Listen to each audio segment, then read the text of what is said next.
кредит алсын, кредитін төлесе қиналсын, мәселен өзі жауап береді. Қалесең яқ өзім туамын десең тудырамыз, бірақ елуге елу біз жауап бермейміз балаға. Не қылсаңсың, айтады ғой, өзің пішірген ошны айланып ам, өзің ейсің, өргеліп ам, өзің ейсің. Әрбір перзент өзінің ырысқа несібесіменен дейді ғой. Мен қосылмаймын сол затқа. Өмірдегі ең үлкен қорқынышыңыз не? Әнем бөлек шыққан екен, қызық басыланды. Енді қазір мен айтсам да енді камераға емес сол болды. Бір-бірімізді жақсы қабылдап өтірік болады. Мен келмеймін өнерге. Қызымыз тыныш жасау үшін ham қызымызды да береміз, қызымызбенен және сондай сарпа береміз. Егер ол соны қалеп тұрды ма, кімге де жарысуды, мәлі жарысын.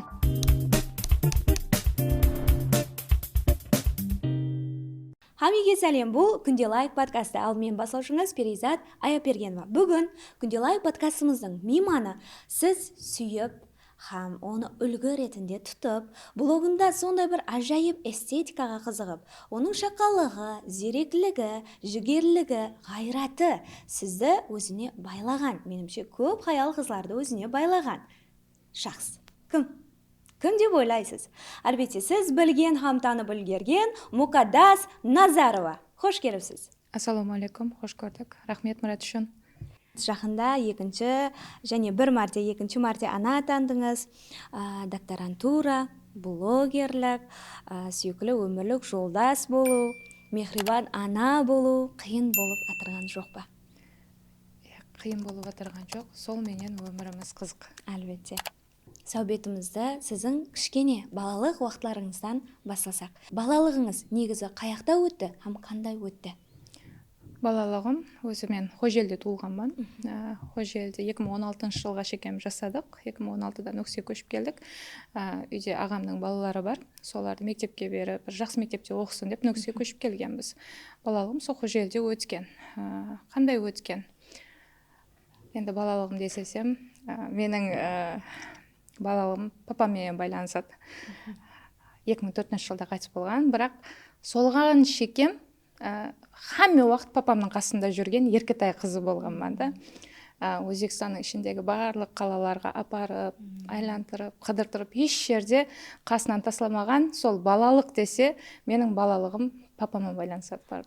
Ал анаңыз? Анам бар, Аллаға шүкір. Қазір хажана болған. Жақсы. Енді мен сол балалық десе білмеймін, бәлкім әкемді сағынғанымнан шығар. Сол балалық қандай өткен деген сұрау болса, сол папамның маған қылғалары, қыдыртырғалары солар дәру ұятыма түседі. Сол үшін әзірем сіз айтқаннан дәру осы затларды айтып кетіп отырғаным сол. Сондай бір тынып тыншымас, ғайратыңыз, жақында ана болсаңыз да шаршамастан хаммесін теңдей алып барып отырғаныңыз, бәрібір біз қызларға үлгі. Шаршадым деген уақытыңыз. Яки шаршасаңыз да тыныш, сөзсіз, аз ғана демалып, яки мейлі сондай болады деп және харекетті давам еткен күндеріңіз қашан болған? Қандай уақытларда болады яки? Онша айтпаймын, шаршадым деген затты. Мамам өзі сондай етіп үйреткен, шаршадым деме, Аллаға шүкір дей бер дейді. Кеше жақында бір кіттай шаршағандай сездім өзімді, себебі сол жақында өзі докторлық жұмысымды қорғадым. Содан кейін хаме эмоцияма еріп берген құсайман, бір күн жыладым да. Бәлкім бұл шаршағанымнан болған шығар, бірақ сол кезде айтқанмын. Бәрібір үйде құрып отырғанда отырмас едім. Бәрібір қылар едім ұсатыларды. Бәрібір үйде отыра алмайсың адам. Мына заманда отыра алмайсың. Соның үшін бәрібір қылып атырған затларымды қайсы жағдайда да жасасам, мәселен қандай өмірде болсам, бәрібір сол затларымды қылған болар едім. Сол үшін не дейді? Қопалырақ қылып айтқанда, обалың жоқ деймен де жүре беремін. Әлбетте. Хаял адам сыртынан бәрібір күшлі көрінеді. Біз тек қана сыртынан емес, ішкі дүниясына назар салсақ та, хаял адам сондай сабырлы, сондай төзім еткіш. Сізде болған ба? Сізді ішкі сезімлеріңізді сындырған уақыт кімдердің тарапынан, яки қандай да бір уақиялар? Яқ, ондай зат болмаған. Себебі кішкентай уақытымда ажапам айтқан.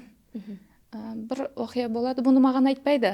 Қасындағы өзінің достысына айтып отырғанда, енді мен үйдің кішкентай болғанда әмесінің қасында жүре бергенмін да. Қазір мен оны басқаларға да айтамын да. Тырысып тұрған доп болады ғой. Сол допты жерге ұрсаң, секіреді, аспанға кетеді, беттер болып кетеді. Сондай бол деп айтқанда. сол затты мен өзіме сіңдіріп алғанмын. Егер қандай да бір мені сындыратұғындай уақия болса, мен үйде жатып 2 күн жылауым мүмкін, бірақ 3-ші күн шығып басқаша энергия, басқаша күш, басқа идеялар, таза ойлар, солармен шығамын. Соның үшін бір зат сындырды деп айта алмаймын. Егер сындырған болғанда, егер мен сынған болғанымда, қазіргі күніме келмес едім.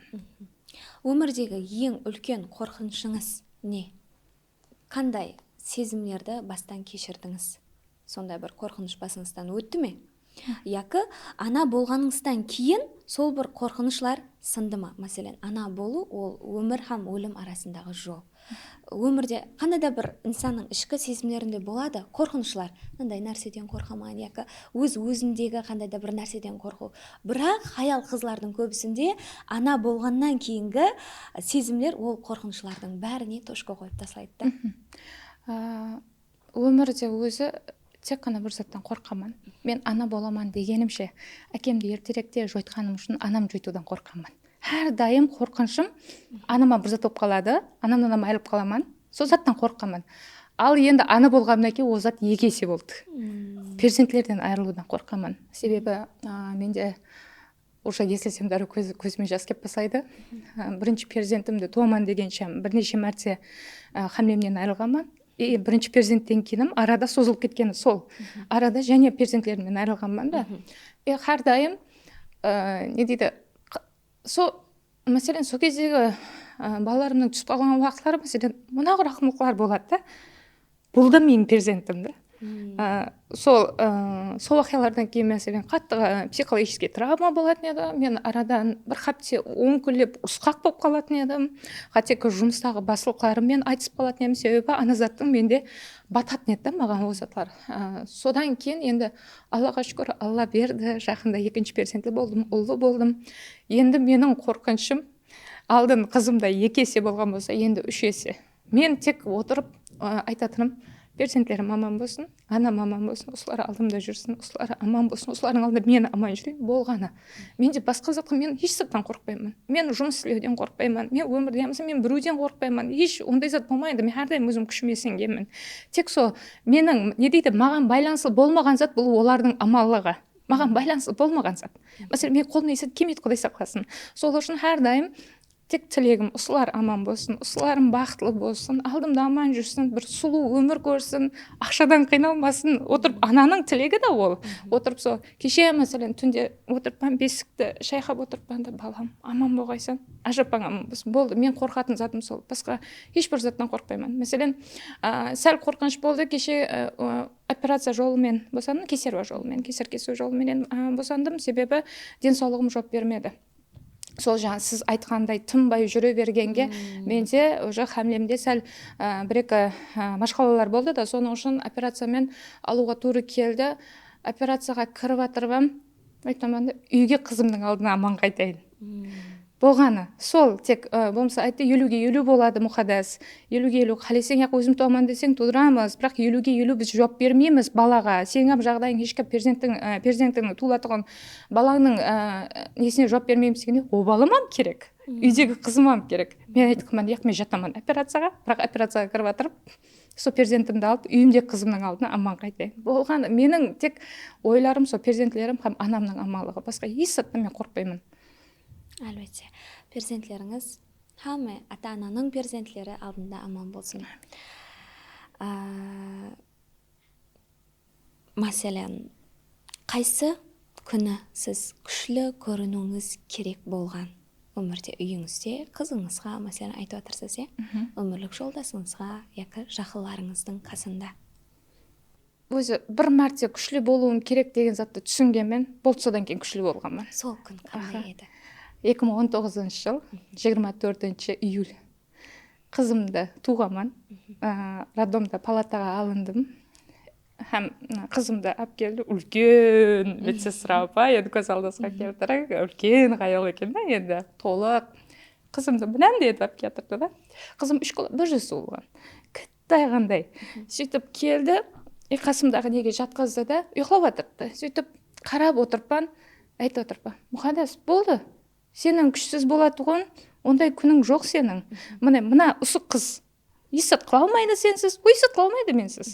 мәселен да бір тұрып жүре алмаса бір сөйлей алмаса, осы қыз бақытты болуын қаласаң, сен күшті боласың. Ол қызым туылғанда енді мен мектепте мұғалім едім. Мәселен болды, мұғалім едім, магистратурада оқып отырған едім, бірақ сол қызым туылғаннан кейін мен өзгердім. Менің табысларым да өзгерді. Менің, мәселен, жұмыс істеуім де өзгерді. Осы қызым туылған уақытта мен бір мәрте айттым, болды, біздер күшлі боламыз дедік. Болды, күшлі болдық. Мен сол кезде уәде бергенмін. Саған менен басқа ешкім бақырмайды. Тәрбиені саған мен беремін. Менен басқа ешкім саған сөйлемейді. Қазір 6 жыл болды. Еле кеше ұстап кетіріп сол уәдемді. Қандай жақсы. Әрбір перзент өзінің ырысқан несібесіменен дейді ғой. Мен қосылмаймын сол затқа. Не үшін? Мәселен, үйімізде отырайық та қазір. Сөйтіп отырайық, Алла береді дейік. Ырысқан несібесімен Алла береді дейік.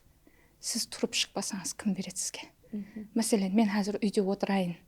Папамызға айтайын, сенің айлығың біздерге жетеді, болды, сонымен отырамыз дейік. Мәлі. Жақсы жасауымыз мүмкін, жеп ішуіміз мүмкін, бірақ одан артық не болады? Мен өткенде өзімнің блогымда да айтқанмын да, сол бойынша бір тема ашылып қалған, сол кезде айтқанмын. Мен перзентлерім үшін харекет етемін. Перзентлерім үшін мен жүгіріп жатырмын. Мәселен, 9-шы айыма туаман дегенімше жұмыс істегенмін. Туғаннан кейін шығып 10 күннен кейін және жұмысқа араласқанмын да. Мен қалаймын, ертең олар үлкейгенде біреудің машинына көзі қызбасын, біреудің жайына көзі қызбасын. Мен әме затын қып берейін десем, көпшілік адамдар жазған. Өздерінің несібесі өздеріне беріледі, біздер өзлерімізді ойлауымыз керек деген пікірлер болған. Сіз перзентті туып отырған кезіңізде мен өзімді ойлайман деген затқа үлкен етіп X-ті уже қойдыңыз. Болды, жоқ ол зат. Сіз тудыңыз, сіз оған ответственный адамсыз, сіз жауапкерсіз, оның өмірінің шырайлы, жақсы болуына сіз жүгіресіз. Дұрыс, перзенттердің несібесі Алладан, бірақ оған деп жетектейтін жол сіз. Алланың бергенін алып сіз бересіз. Дұрыс айтасыз. Мен де жаңа мен қосылмаймын деп айтып отырған пікіріңізде, менде сол пікір келіп отырған еді. Әлбетте беріледі, шанслар болады да, бірақ оны инсан өзі көріп білу керек. Соған апаратығын жолда әрекетлену керек. Дұрыс айтасыз. Үйде отырып айтады ғой өзбек тілінде, алма піш, ağzımga түш деген мен пайдасы жоқ деп. Әрекетленбесең пайдасы жоқ. Ана болдыңыз, дұрыс. Енді оның алдындағы қандай да бір басқышылар бар. Өмірлік жолдасыңызды кездестіру, келін болу, қайнене менен келін арасындағы мұнасебетлер, сол басқышылар қандай болған? Ең бірінші өмірлік жолдасыңызбен қандай танысқансыз? Неше жасыңызда, өзіңіздің ойлаған уақытыңызда, ойлаған инсаныңызға тұрмысқа шыққансыз ба? Өзімнің ойлаған уақытымда, себебі менде мынандай түсінік болған, енді бәлкім ол түсінік қате болды, бәлкі дұрыс болды, бірақ білмеймін. Мен ойлайтын едім, егер мен бакалаврдың уақытында тұрмысқа шығып кетсем, үйде қалып қоямын. Неге? Үйде қалып қоямын деген ой болған да, енді сондай бір қорқыныш болған да. Кімдір айтқан шығар бәлкім. Көбінше анам айтатын еді, оқып алың, тұрмысқа асықпаң. Бәлкім созат миымда бір не дейді, қатып қалған бір не болған шығар, сондай стереотип болған шығар да. Мен ойлайтын едім, бакалаврда тұрмысқа шықсам, мен қалып қоямын. Магистратураға кіріп болып шығамын. Енді ең қызығы жерін айтайын. Магистратураға тапсырсам, так, контрактымыз пәлен миллион екен, контракт болып қалсам, тұрмысқа шықсам қиналып қаламын. Мен бюджет болып кіруім керек те, бюджет болып кіргенмін. Өзіңізге жауапкершілікті өзіңіздің оқуыңыз үшін алып жатырсыз, қандай жақсы. Әрбір қыз балаға, әрбір инсанға мотивация бол. Ұмытып қалдыңыз ба? Сияқты сұрау, меніңше жауап бергендей болдым, соның үшін деп сізге қарап тұрғаным. Магистратураға. Кірдіңіз, бюджет болып. Магистратураға кірдім, бюджет болып, магистратурада енді тапжа ойлағанымдай, магистратураға кіріп болып тұрмысқа шығамын деген ойларым бар ғой. Магистратураға кірдім, группамыздың қазір Дастан бір қуанып қалады, енді Дастан деген группамыздың баласы бар еді. Білесіз, магистратурада английский, экономфак, юрфак, hamması бір жерде отырады. Өзі әрқайсысына 2-3 студенттен болатын еді. Ол кезде көп алына бермейтін еді магистратура. Ең көбі сол неге инглиз тілі филологиясын алатын еді, лингвистика инглиз тіліне алынатын еді. Ол кездерде бір 10 адамды алу ең көбі біздерде еді, қалғанлары 2 адам, 3 адам деген болады ғой еді. Сол экономикада оқитын Дастан деген бала бар, Ла Прима ресторанның иесі. Сол қазір ма? Қазір. Сөйтіп қасымда отырып қалған да бір жерде сөйтіп, ол мені қызық көріп отырған екен да, мен ана ол кезде де бір жыбырлақ бір зат болғанмын енді деп жаңа неғма сөйтіп айтатын деп бетіме қарап, сен шаршамайсың ба? Мен неден шаршаймын деймін да. Сол мен ол мені қызық көрген, барып жорасын айтады да, сондай жақсы қыз бар біз жерде, танысып көресем ба, мен күйеуім да енді оның жорасы. Сонымен оның несі яқан таныстырғанбыз, танысқанбыз, сөйтіп арадан 6 ай өтіп тұрмыс құрғанбыз. Тұрмыс құрдық. Солменен қайненем, менде 2 қайненем бар. Үлкен қайненем бар. Қайненеңіздің анасы. Қайненемнің анасы. Мен ол үйге барғанмын да, үлкен үйге келін болып. Енді Астанадан атладық. Бақытлы болғайман деп Апқашылып барғанмын мен. Апқашылып шыққанмын тұрмысқа. Бақытлы болғайман, осы үйді бақытлы қыламан деп кірдік еліп. Ол үйде біраз болдық. Кейін өзіміздің қайненеміз бетке бардық. Ол жақта азғантай жасағанбыз. Онан кейін уже үйдің үлкен баласы, менің күйеуім, онан кейін 2 қайным бар. Сонымен біздер бөлек шықтық. Әне бөлек шыққан екен қызық басыланды. Себебі хамезат өзімізді мойнымызды да. Әлбетте. 2020 жыл бөлек шыққанбыз. Сонымен әйтеуір жүріппіз. Сол жүрселі. Сол жүгір. Бір жайды 2 қылу, бір машинда 2 қылу, бірде 2 қылу, сол. Әлбетте, шаршамаң. Қайнене келін арасындағы не деп айтсам болады, мөнәсебетлер қандай болған? Ең бірінші енді сіз де бірінші келін боласыз, ол да бірінші қайнене болып көрді. Қандай болған? Енді қазір мен айтсам да енді камераға емес зор болды. Аттық, екеуміз бір-бірімізді жақсы қабылдап, десем өтірік болады. Осы өтірік, себебі ондай семья жоқ. Әлбетте бір жаңа нелер болады, келіспеушіліктер болады, ортада бір білмеген затың болады. Бірақ мен қайненемен бір затқа рахмет айта аламын. Мен әрдайым осы фудблокқа өткелі бері енемнен үйренгенім деп, менің жанына да тип болған шығармын. Мен үйде кезімде қандай едім? Мен үйде еркерек. Мен әрекетім тек пұл табуға еді. Мен пұл табу кішкентай қыз уақытымдан. Мен саудада болдым, өзі саудагерлердің семьясынан шыққанмын да, саудада болғанмын, мен сауданың түрін көргенмін. Үйдің жұмысына онша мен неғымадым. Көп уақытым болмайды тұғын еді, себебі азаннан кешке шекем көшедеміз, кеште кеп шаршаймыз, атекі таярлыққа, азанда магазинге барған болсам, кеште 5-ке шекем магазинде саудамды істеп, содан шығып таярлыққа баратұғын қыз едім да енді.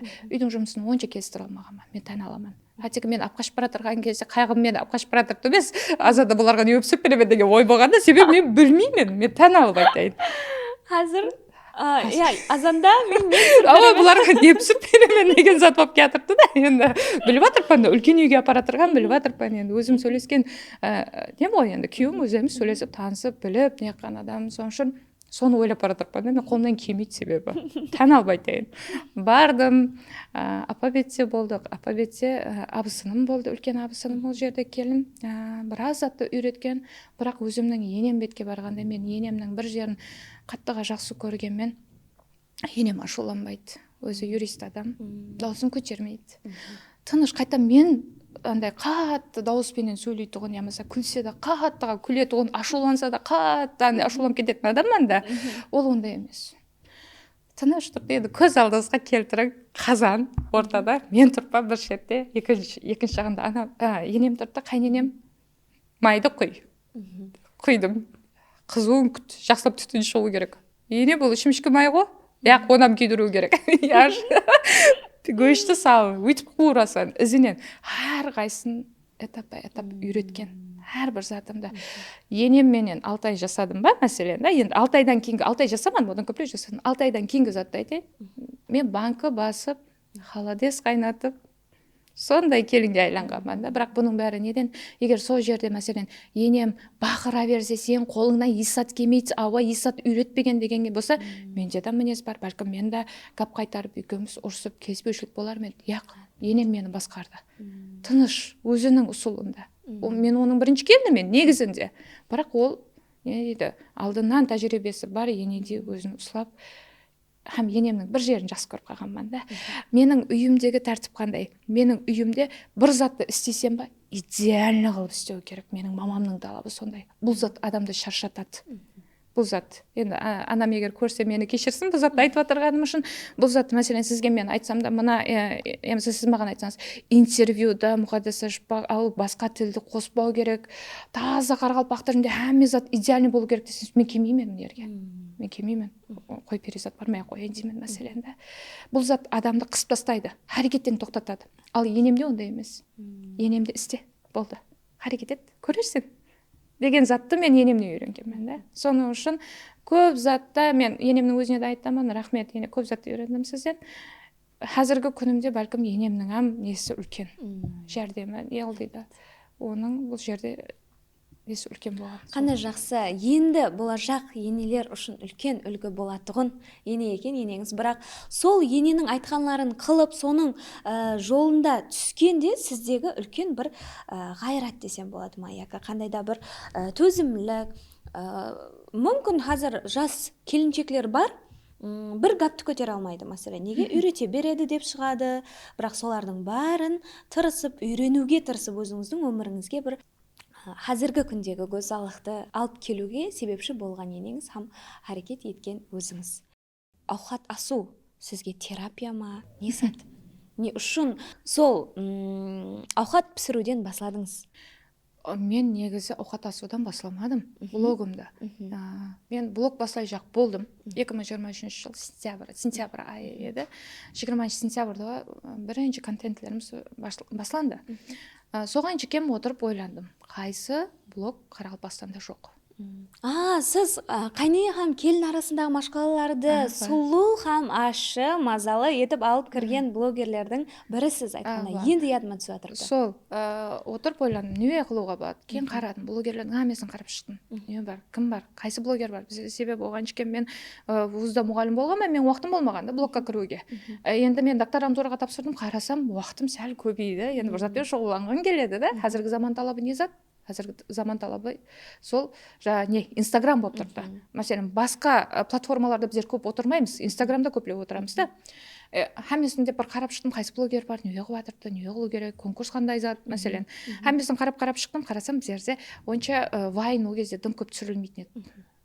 Хайыр қызлар тарапынан, ер балалар тарапынан бар еді, көп еді, вайн көп еді, ол кезде вайнерлер көп еді. Сөйтіп қарасам, енді не болса соны алып шыға бермейсің ғой, күлсе болды адамдар, немесе көрсе болды деп бір сәл бір мәні болу керек. Астында бір зат жеткеріп беруіміз керек. Ол затта да ең үлкен машқала біздерде сол қайнене келін ортасындағы машқалалар болғанда, сол теманы алып, сол жөнелісті алып баслап кеткенбіз. Вайн жөнелсін. Кейін, бірақ сіз, мәселен, мен көңде сол орамалым тағып шыға берсем, менің аудиториям бұл заттан зерігеді. Мен зерігерлі адамға айланамын. Хамде мен не қамнан кейін, мәселен, хамледар болғаннан кейін, өзің сам куәсі болған шығарсыз, ісіп кеттім. Мен ұялып басладым. Камераға шығуға ұялып басладым. О жүрсімде нелер сәл қолайсыздау болатұғын еді. Вайнлар шығарып көргенбіз, бірақ өзіме ұнамаған. Сол үшін егер фудблогты көрсетсем, мен қолым көрінеді, өзім көрінбеймін ғой. Бірақ контентім жүріп тұра береді. Һәм басылғанмын. Өзім соленый басайын деп жатыр едім, соленый қияр басайын деп жатырмын. Қарасам, енемнің несі рецепті қаттығы жақсы рецепт. Банкысы атпайды, анық, білемен. Әмде қиярам шырлап шығады дейміз енді.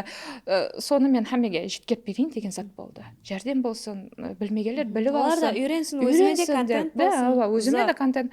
Қарасам, просмотр миллионға кетіп қалды. 8000 подписчик бір видеодан келіп жатырды да.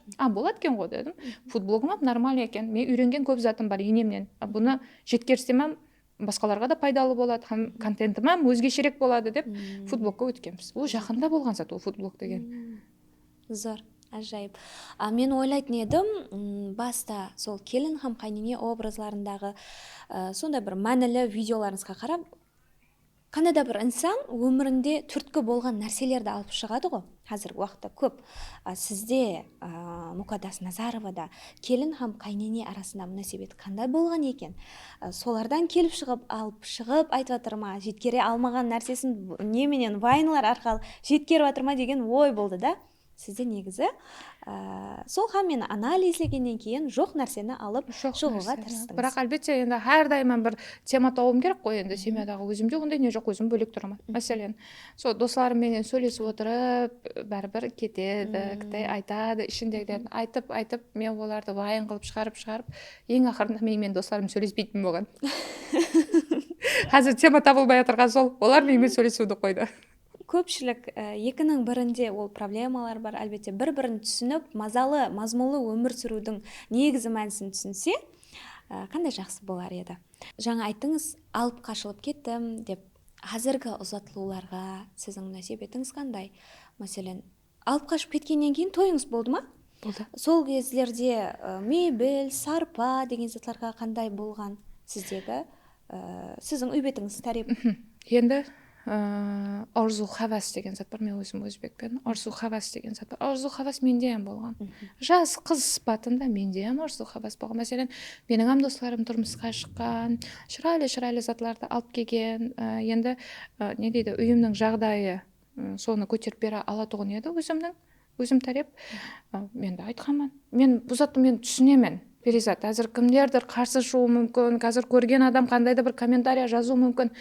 Егер ата-анасында бар болса, қылып берсін. Неге? Менің тұрмысқа шыққаным 2018 жылда болған болса, 2018 жыл май айында менің жүгім берілген. Енді сол дәрежеде жақсы етіп берген анама рахмет. Әкем болмаса да, әкесі болсам, әкесі бардан кем қылмаған. Ең качественный затларды берген. Мен қазір бір үйімізде жасадық, ойымызден бөлек көшіп шығып, кеңлеу жайға шығып, екінші үйімізде жасап атқанбыз. Қазір менің үйіме барың, анамның берген затларын ергешен пайдаланып отырмын. Бұл не дегені? Мен мәселен әрдайым жақсы пұл тауымағанмын, қазіргідей. Мәселен, енді бөлек шыққан уақытымызда қолымда 1.700.000 сом ақшам болған. Бірақ менде ана затты алуым керек, мына затты алуым керек, үйіме деген машқалам болмаған, мен ондай етіп қайғырмағанмын. Сіз әрдайым ана зат керек, үйге мына зат керек дей берсеңіз, үйіңіздегі тыныштансам бұзылады. Бұл сіздің беріп отырған жүгіңіз, сіздің қызыңыздың ертеңгі тыныш өмірі. Енді менде де бірақ жаман мінез болғанда бір заттан қосып кетейін. Мен барған жерімде затларымды алып шығып пайдаланбағанмын. Неге? Себебі бөлек шығатынымды білемен, енем де түсінген. Бөлек шығатынын білген, да? Менсің комнатама енді қазір айтады, жаман келін дейді. Мен жаман келін емеспін. Мен анамның әрбір берген заты маған қадірлі. Мен оларды өзім пайдаланамын деп алғанмын, да? Алып шығып, ямаса өзімді айтпағанмын. Ене мыналарды алып шығайын ба, пайдаланайық па деп айтпағанмын. Оларам алып шық сен демеген. Бөлек шығасың деген. Қазіргешем үйге сіз келсеңіз, мен сол анамның менің сепіме берген шайнек кесесіне мен сізге шай беремін. Тап-таза болып тұрды. Себебі жақсы затты берген. Сол үшін егер ата-аналарға айтарым, қолыңызда бар болса, берің. Егер қолында жоқ болса, иләж жоқ. Бар болса, берің, ертең қызыңыздың хәз етіп пайдаланатұғын заты. Енді қараң, қазір ықыласмендеріміз арасында сөз болады да, сіз жаман келін емессіз, сіз пысық келінсіз. Енді қараң, біз қызымыз тыныш жасау үшін һәм қызымызды да береміз, қызымызбенен және сондай сарпа береміз. Дұрыс, өзінің қаражеті қалтасы көтерген жерге шекем дейміз, бірақ қазір біздерде сондай зат бар да, пәленшенікінде анандай болды, төленшенікінде нандай болды, біздерде олардан қалмауымыз керек, гәп болмауымыз керек деген нәрсе. Ал сол нәрселерге сіздің пікіріңіз қандай? Менің өзінің хақиқаты бар. Қазір екеуміз мына жерде отырып бір затты, мәселен, сөйлесіп, оны яқсы мынандай болу деген ешкім тыңламайды біздерді. Сол жер бар. Соның үшін менің өзінің хақиқаты бар. Әмеге сәл кең мінезбен қарау керек деп ойлаймын. Мені түсіну керек. Егер ол соны қалеп тұрды ма, кімге де жарысуды, мәлі жарысын. Шамасы жеткен жеріне шейін барсын, кредит алсын, кредитін төлесін, қиналсын, мәселен, өз жоп береді. Не қылсансам, айтады ғой, өзің пішірген қошыны, айланыбам, өзің ейсін, өргелібам, өзің ейсін. Өзбек тілінде айтады, онда созат дұрыс. Егер ол өзі созатқа қатты қарекет етсе, болды, ертең жауабын өзі береді. Бірақ мен созатты кеше өткенде бір видео көргенмін да, енді шырайлы қылып қызына не беріп жатырды да, жүк беріп жатырды. Мен әуесім келген, ішімнен айтқанмын, Аллахым, менде қыз бар, иншаллах, ол қызым тұрмысқа шығып жатырғанда мен де сөйтіп берейін, мен бұдан артық етіп берейін дегенмен. Комментарияға кірсеңіз, сол жерде позитивіңізді таусылады айтайын. Жас қызлар, не керек, бұндай, мен өйтемем. Сіздер тілекті дұрыс қылың. Мен сот дәрежеде бай болғаймын. Менің сот дәрежеде ақшам көп болғай. Мен екі жайды қосып беріп жіберейін қызыма. жақсы тілек қылың, тілекті түзу қылың деген сол.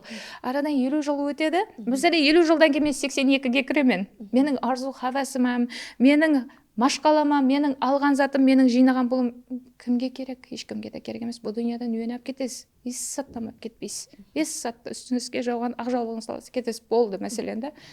Соның үшін өмірде қайтып жасағысы келсе, сөйтіп жасасын. Арзу хавасы бар ма? Істегісі келіп жатыр, істесін, берсін. Жоқ па? Жоқ, ләж жоқ, не қылсын енді. Бірақ қызларымыз қазір шаққан, өздерінің жүгін өздері жинайтын болған. Көпшілігі сондай. Сол. Әлбетте енді бұл қатарлардан, бұл гәплерден өзіңізге керекті жерлерін түртіп қаласыз, өзіңіз жұмақ шығарасыз деген үміттеміз. Және ілім жолына қайтсақ, докторантураны жақлау үлкен күш талап етеді негізі. Үлкен білім, сабырлық. Бұл сіз үшін арзу болды ма? Яқы қандай да бір міндет, яқы дәлелдеу. Ең бастақстан айтайық, өзі декрет деген зат қатты қажақсыз зат. Декрет деген зат сізді көп ойлануға мәжбүр қылады. Балаңыз ұстап отырып, сіз көп затты ойлайсыз. Магистратураны бітірдім, мектепте істеп жатырмын. Магистратураны бітіргенде мен уже 8-ші айымда едім. 9-ші айым кейін қызым дүнияға келді. 1 жыл отырдым үйде. Тән алып айтайын. 1 жыл отырғанмын, еш жаққа шықпай, сол кезде әмме рауыжланып бара жатырғандай. Сіз қалып бара жатырмын да, әмме зор болып бара жатырды да, мен баласы қалып отырмын. Мен бір зат қылуым керек. Сол мен шықтым 2020 жылы Қаралпаста медицина институтына жұмысқа кірдім, инглиз тілі мұғалімі болып, дипломым бар қолымда. Бардым, сөйтіп жазып отырмын да, өзіңді жазасаң ғой, неңменен. Ассистент мұғалім. Ассистент оқытушы Назар Мұқадас. Ассистент деген сөз бір жақпайды адамға да. Мәселен, филология бойынша философия докторы Назар Мұқадас, ямса PhD Назар Мұқадас, бұл басқаша естеді. Хамде бұл магистрлық дәрежесіме жеткен жерім. Бұл кезде жасым 27-де. 27 жаслық қыз тоқтап қалмайды ғой, дұрыс па? Ар жағынан бір зат қылу керек. Мен білемін, айлық ондай көп емес. PhD-дің айлық көп емес. Негізінде мен хамесін білдім. Бірақ сол зат маған керек. Мен өсуім керек. Мен өнуім керек. Мен ақшаны басқасынан табамын. Мен барып анерден 2 зат тап келіп, нерде көплеп қойып сатсам табамын. Ақшада тұрған зат жоқ, бірақ бір не дейтін, өмірде тоқтамау керек қой. Сол үшін ойлағанмын да, болды, мен соны оқиыншы, докторантураны. Хамде менің семьямда докторантура оқыған адам жоқ. Хамеміз магистр, неміз бар, ажапам медик, ол нені ординатураны оқыды, ажағына жұмыс істеп кетті. Қандай да бір өзгеріс кіртектеді үйге. Мәселен да, өздеріңіздің. Сол мен докторантураға тапсыраман демен, бірақ ол кезде не жоқ еді біздерде? Докторантура жоқ еді. Біздерде совет жоқ еді. Совет келу ашылды. Менің айтамын, менің ниетіме көре ашылды деймін да. Менің Алладан тіледім, мен үшін ашылды деп күлемін мен. Кейіншілік ашылған, сол мен оқуға тапсырып, сол бастағы ниетім еді, сол мен кіріп оқып, жақында жақладым. Сол. Зор, ажайып. Өзіңізге дәлелдеу да бұл? Бұл өзіме дәлелдеу. Әлбетте. Har bir жас сондай етіп әрекет етсе, әлбетте айтып отырсыз ғой, жаңа менің ниетіме көре, ниеті түзеу адамның әрекетлеріне әлбетте жемісін береді Алла.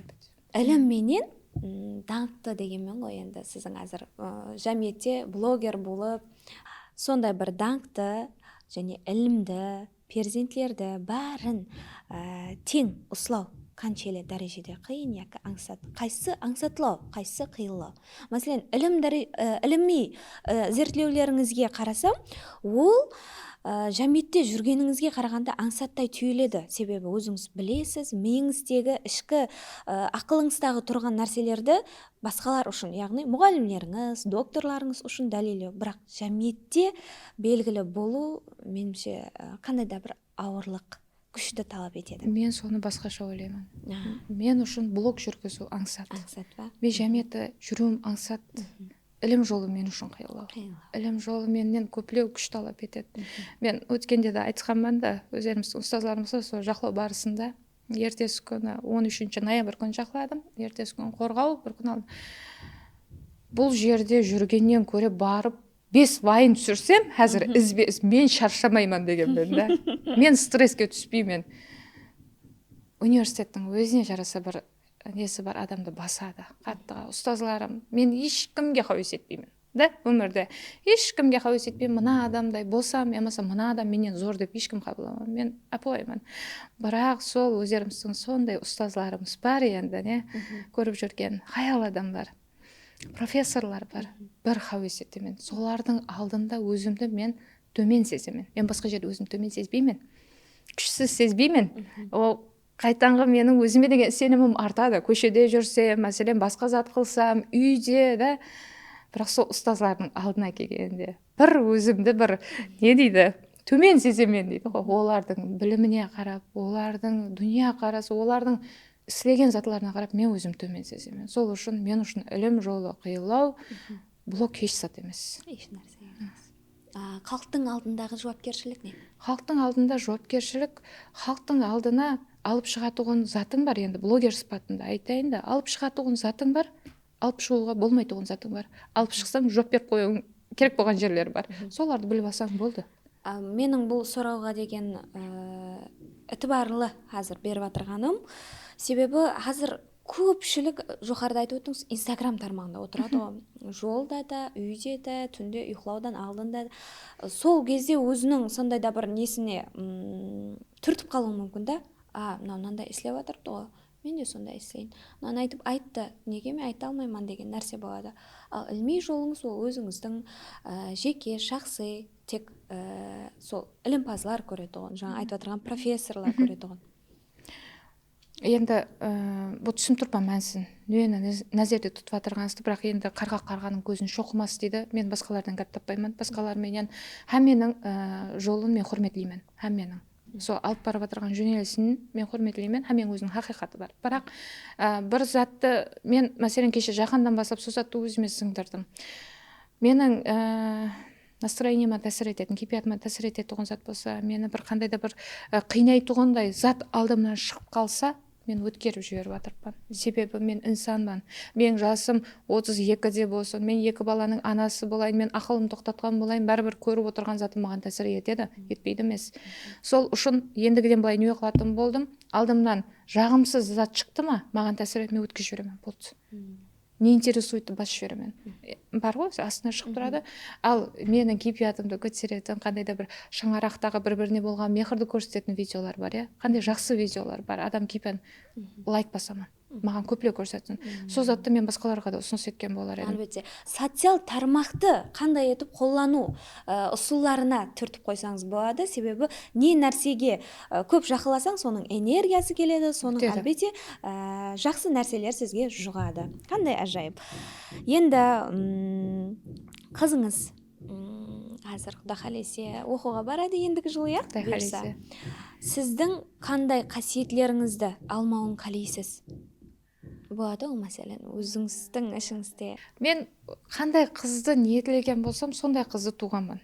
Қандай ұлды ниетлеген болсам, сондай қылып, қазір баламның терісінің реңіне қарап айтып отырпан да, аппақ перзентім болады қарайтын да, аппақ. Менің бидай рең, папасы да бидай рең, ұлымам аппақ та енді қарайды, мен ниетімде. Қызыма менің өзімнің ниетімдегідей. Мен өзім қандай едім, мектепте, бақшада, мен қаттан деп ұрысқақ едім. Ұрысқақ. Әмме мұғалімдер жаман көретін қыз болады ғой. Мынау тынбайды, мынау жүрген жері патрат, сен уайран, жаңа бақырып, ата-анасын шақырып, мен сондай едім. Неде бақшада уақытымда ем, бір бала ядымда, ұл бала енді бақшадағы ядым, енді 6 жасларымда болған уақиға шығарды. Менің сол кезде неше сом еді, бір сары ақша еді, сары пұл еді. Сол пұлым жүріп тастаған ғой. Жаңағы ұстап алып ұрған ба өзің қыз баламен. Ядымда қалғанда, себебі оның ізі үлкейіп кеткен. Тетяларымның әмесіге бақырып, мамамды шақырып, да, ел бақшадағы қызға қарап тұрсаңыз.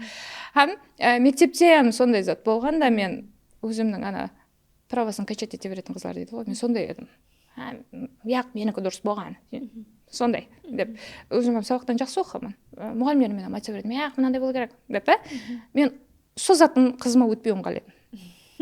Қызым принцесса болуын қаледім.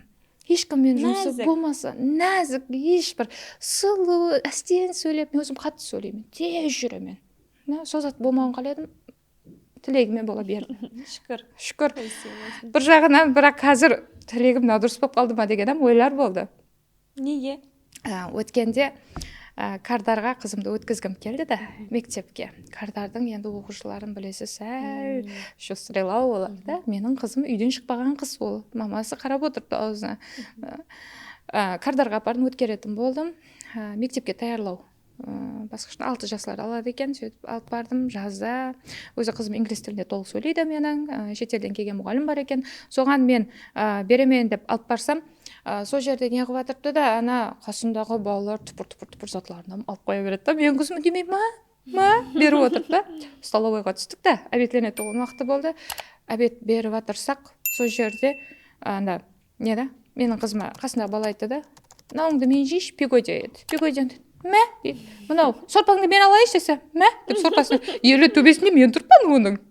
Енді блогер болғаннан кейін барып тұрпан да. Мен айттым, ай балам, сен бұл жерде талап қаласың. Алып кетіп қайта өзінің бақшасына апара қойдым. Қараң, енді мына тәріпін ойламайсыз ба, сіз har дайым сіздің айтып отырған пікірлеріңіз, гәплеріңізге, оған беріп отырған тәрбиеңізге қарап, перзентіңізге қорған болып жатырсыз ғой. Ертең өмірде қиналып қалуынан қорықпайсыз ба?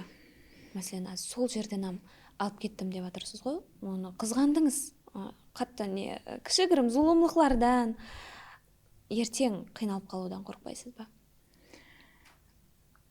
Алла көтер алғаныңды береді дейді. Менің қызым енді ана спатында тілегім, Аллахым бір өмір ондай қиыншылықпен болмағай. Өзім алдында аман тұрсам, өзім жүремін. Да, мәселен. Бірақ мен ойлаймын, адам тынық, қатты барған жерге әсте де баруға болады. Сол біздердің баратын жерімізге ол да әстен, бәлкім біздерден артығына ерісер. Қызыңыз 20 жасқа келгенде сізге қандай хат жазуын қалар едіңіз? Анажан, мен бақытлымын. Болды. Мен ешқашан талап етпеймін одан. Ол бақытлы болсын болды. Қандай жақсы. Кейінгі жылларда хаял қызларға қаратылып отырған ітібар, имканиятлар, ашылып отырған шарт-шариятлар есігі көп. Тек қана одан туры һәм үнемлі жолмен пайдалану керек. Сізге бұл имканиятлар нелерді берді? Сіз ол имканиятлардан нелерді өзіңіз пайдаланып алып қалдыңыз? Ілім жолындағысын айтайын да. Мәселен, біздерде алдын жақлайтұғын болса, Самарқандқа барып жақлайтұғын еді, үйін тастап, соны үшін онша қайырлы адамлар біздерде көп емес. Самарқандқа, Ташкентке барып, үйін тастап, ұзақта жүріп, жақлайтұғын еді. Бірақ осы зат біздердің өзіміздің Қарақалпақ мемлекеттік университетінде ашылды. Совет ашылды. Совет деп айтамыз, енді мен ілім тілінде қайтып айтсақ, солайына айтып отырмын да.